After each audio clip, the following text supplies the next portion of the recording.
Good morning, अस्सलाम वालेकुम दोस्तों। मैं डॉक्टर सलीम मलिक। अर्ज़ किया है कि हमने उन्हें इसलिए छोड़ दिया अगर हम उन्हें ना छोड़ते तो वो हमें कहीं का ना छोड़ते। ठीक है दोस्तों, बात करते हैं कुछ सीखने और सिखाने की। टॉपिक चल रहा था हमारा तलाक।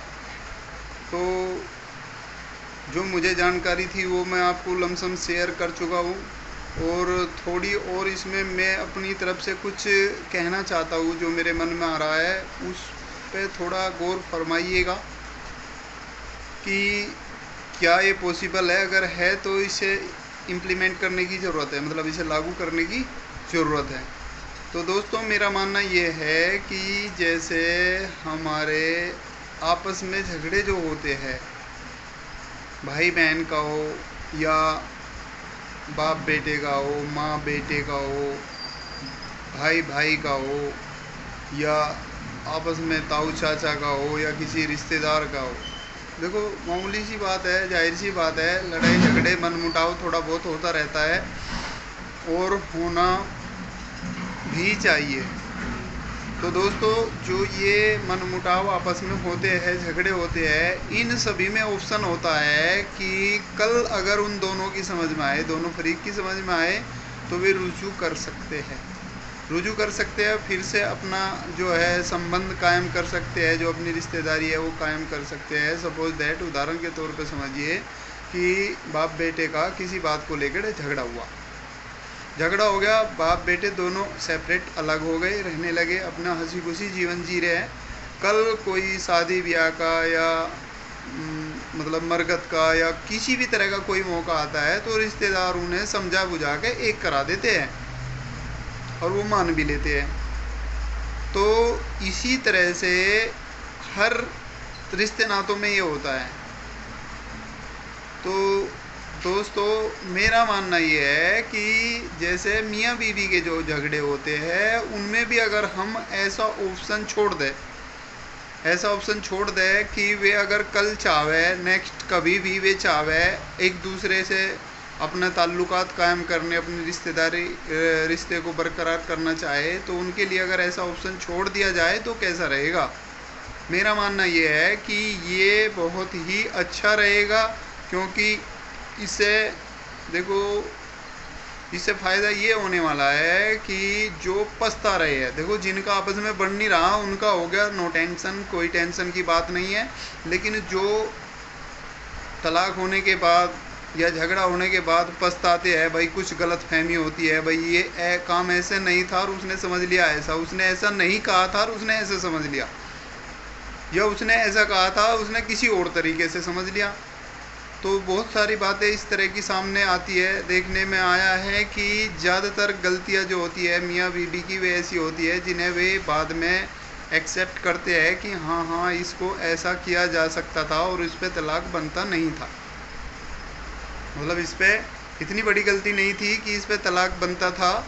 भाई वो एक बात अलग है, वो सबका एक मयार है, हर इंसान का एक मयार होता है, हर इंसान की एक हद होती है, हर चीज़ की एक लिमिट होती है। लेकिन अगर उसमें कुछ गुंजाइश थी और वे फिर आपस में मिलना चाह रहे थे तो उनके लिए हमें ऑप्शन छोड़ देना चाहिए था। वो होता ये कि अगर हम एक तलाक कराते तो फिर बाद में उनके मिलने के चांसेस रहते थे।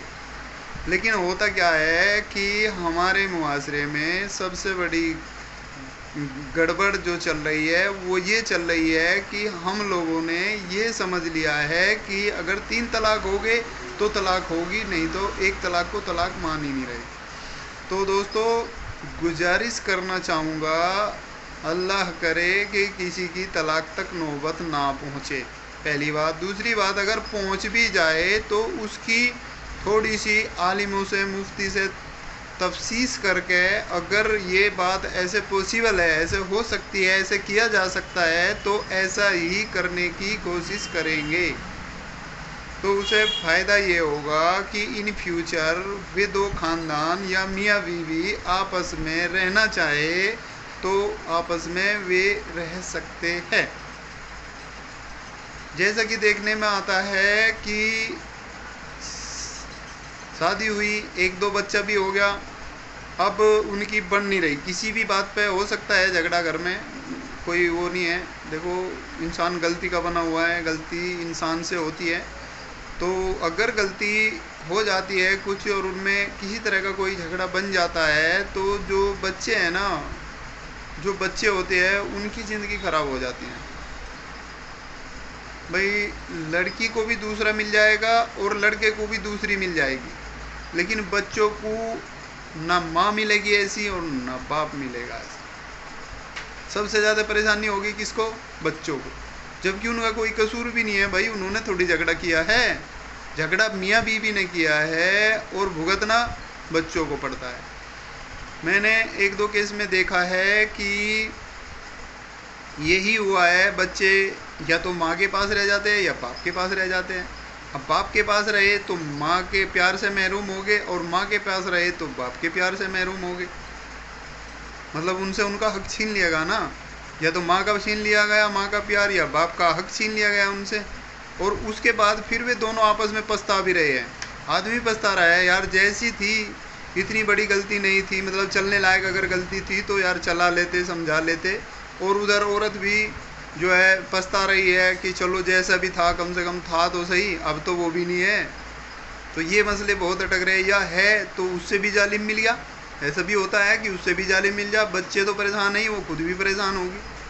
तो इस तरह के जो मामले देखने में आए हैं, तो उन्हें देखने के बाद मेरी समझ में ये एक बात आई थी जो मैंने आप तक पहुंचा दी।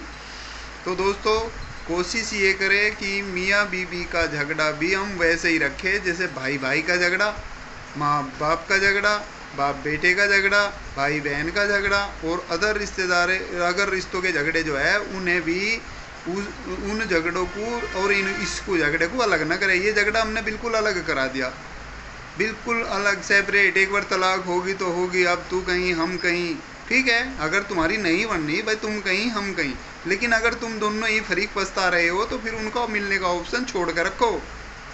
मेरा अर्थ करने का ये मकसद है। मैं आपसे ये कहना चाह रहा हूँ कि अगर उनकी नहीं बन रही थी और ना ही बने आगे, तो कोई टेंशन की बात नहीं है, वो अलग हो गए, अच्छी बात है। लेकिन अगर वे पछता रहे हैं और वे फिर मिल नहीं पा रहे हमारी वजह से, बिरादरी की वजह से, समाज की वजह से, तो उसका गुनहगार हम बिरादरी और समाज ही है।